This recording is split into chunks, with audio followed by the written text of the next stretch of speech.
It's like a carousel of cars, electric vehicles on the line, being built from the ground up right here in Spring Hill. And for nearly 40 years, the traditional vehicles reigned supreme until 4 months ago, when the Lyriq entered the scene. Absolutely our number one priority. The Lyriq, very, very important to General Motors, very important to the marketplace, very, very important for our zero emissions future. The majority of vehicles being built here are still traditional, but they are slowly increasing the number of EVs to meet demand. I think the consumer is expecting it. The consumer is really making a shift to EV.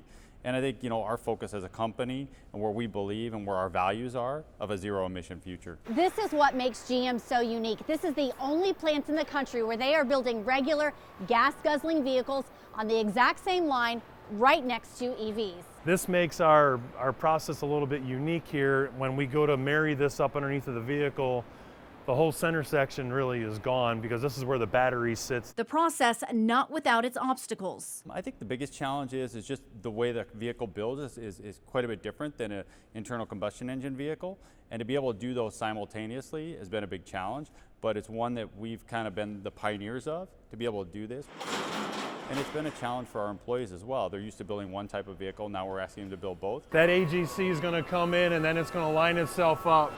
And then the team that's going to raise up, team members will raise it up, and then you'll see them shoot the fasteners and things. But they've adapted with the $2 billion investment in the plant, and they're prepared for the future. I think we are going to be in a period of transition over the next number of years where we scale up EVs and we still have great internal combustion engine vehicles for our consumers, and they have a choice, right? And we'll see where the market demand takes us. Take a look inside of the finished product. GM plans to introduce even more electric vehicles in the future. Nikki Burdine, News 2.